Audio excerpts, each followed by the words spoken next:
नमस्कार बंधु, राधे राधे। मैं नंदिनी प्रिय संस्कृतम में आप सभी बंधुजनों का स्वागत करती हूँ।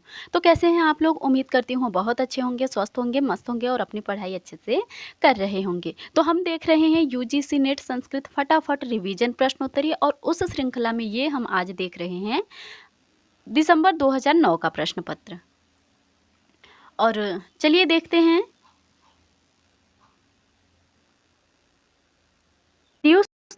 कः द्युस्थान्यो देवः सूर्यः दशतै शब्देन उच्यते ऋग्वेदः।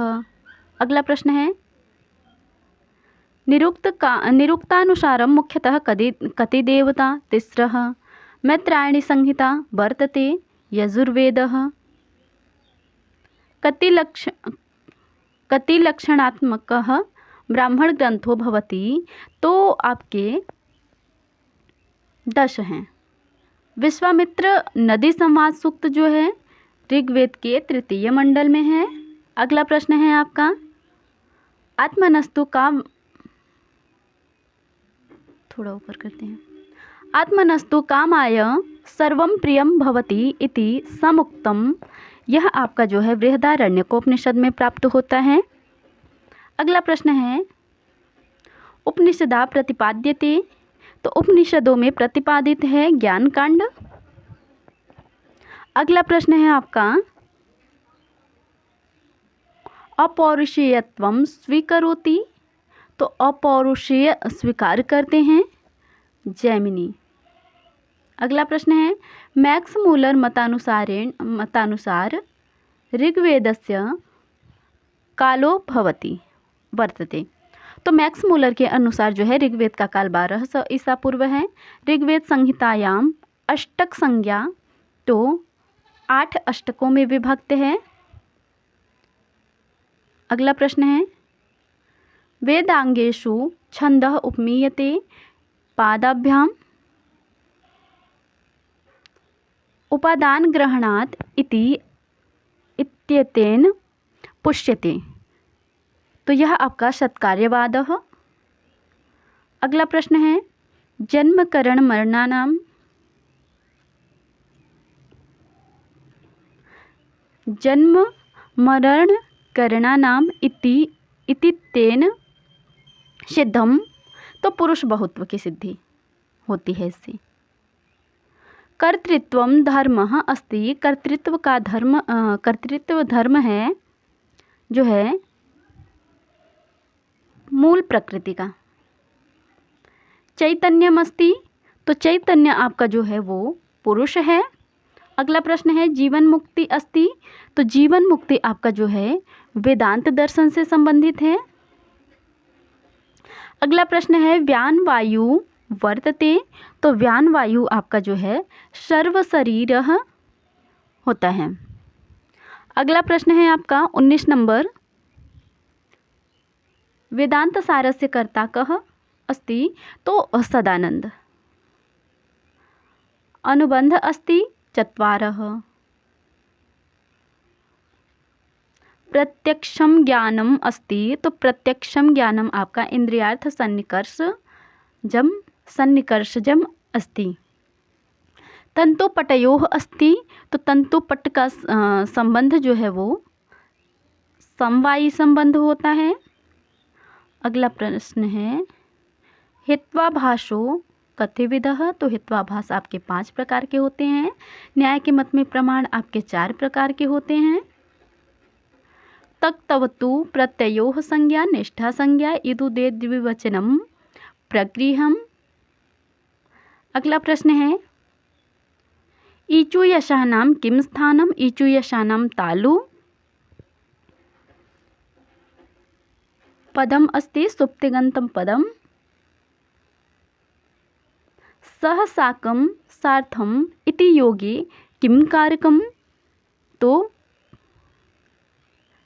कारण नहीं होगा, करण होगा आपका। 29 नंबर प्रश्न का करणम होगा। ये थोड़ा मुद्रण दोष हो सकता है, किंतु करण होगा। एकाल प्रत्यय की अप्रयुक्त संज्ञा होती है।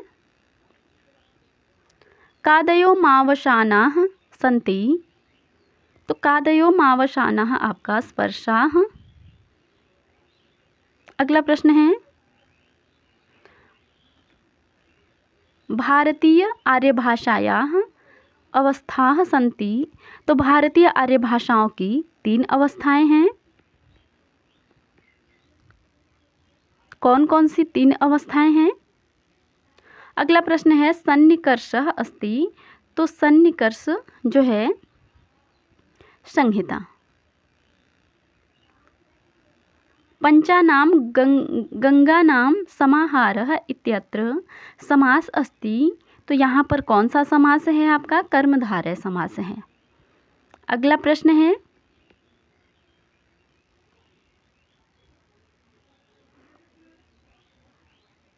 क्षमा कीजिए, यहाँ पर कर्मधारय समास नहीं होगा, यहाँ पर अव्ययी भाव समास होगा।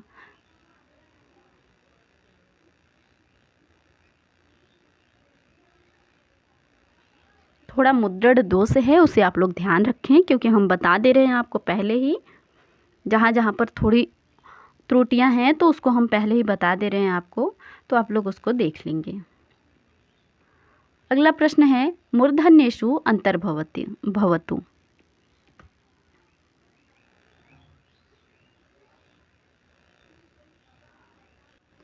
तो शकार जो है वो आपका मूर्धन्य में आता है। अगला प्रश्न है मिलान करना है हमें। अप्रिक्त संज्ञा किसकी होती है? एकाल प्रत्यय की, एक अल प्रत्यय की। इसके बाद वृद्धि संज्ञा वृद्धिरादैच, गुण संज्ञा अदेंग गुणः, संप्रसारण संज्ञा। तो इस तरीके से आपका पहले को 3 से मिलाएंगे और पहले को 3 से मिलाते ही हमें हमारा सही विकल्प मिल जाता है। अगले प्रश्न की ओर बढ़ते हैं। पुष्पेभ्यः स्पृहयति अत्र केन सूत्रेण विभक्ति। तो यहाँ पर किस सूत्र से विभक्ति हुई है? तो स्पृहे रिप्सितः। अगला प्रश्न है आपका हर्षचरितस्य रचयिता कः? तो हर्षचरित के रचयिता बाणभट्ट हैं। वरम विरोधोपि समम महात्मभिः इति अस्ति। यह आपका किरातार्जुनीयम में है। अर्थो हि कन्या परकीय एव इति वाक्यस्य कर्ता वर्तते कालिदास। अगला प्रश्न है आपका पदलालित्याय सुप्रसिद्धः कवि अस्ति। तो इस तरीके से श्लोक है ना, उपमा कालिदासस्य भारवी अर्थगौरवम दंडिनः पदलालित्यम माघे सन्ति त्रयो गुणाः। अगला प्रश्न है आपका प्रतीयमानार्थस्य प्रतिपादिका शक्तिर्भवति। तो इस प्रश्न का आपका सही विकल्प हो जाएगा व्यंजना। अगला प्रश्न है शांतरसस्य स्थायी भाव। शांत रस का स्थायी भाव आपका शोक है। क्षमा कीजिए, शोक तो करुण रस का है। शांत रस का स्थायी भाव आपका जो है वो सम है, ये नहीं। सौंदरानंद महाकाव्य से रचयिता वर्तते। तो सौंदरानंद महाकाव्य के रचयिता आपके अश्वघोष हैं। डिम इति रूप के अंका भवति। तो डिम जो रूपक होता है इसमें 4 अंक होते हैं। प्रकरण से उदाहरणम भवति। मृक्ष कटिकम जो है 10 अंकों का प्रकरण है। कादम्बरी अस्ति। तो कादम्बरी आपकी कथा है। श्रुतेरिवार्थम स्मृतिरन्वक्षत इति अस्ति। तो यह आपका जो है रघुवंश में है। वाल्मीकि रामायणे प्रधान रसः अस्ति। वाल्मीकि रामायण में प्रधान रस आपका कौन सा है? तो करुण रस है।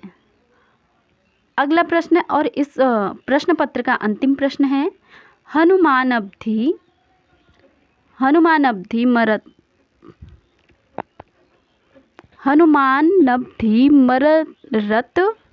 मतरत दुष्करम किं महात्मनाम इति वाक्यम कस्य अलंकारस्य उदाहरणम। तो यहाँ पर आपका जो है अर्थांतरन्यास अलंकार का उदाहरण है। तो इस तरीके से हमने फटाफट रिवीजन प्रश्नोत्तरी श्रृंखला देखी। उम्मीद करती हूँ आप लोगों को बहुत पसंद आई होगी। चैनल पर नए हैं तो चैनल को सब्सक्राइब कर लें, वीडियो को लाइक करें। चलिए कक्षा समाप्त करते हैं। धन्यवाद।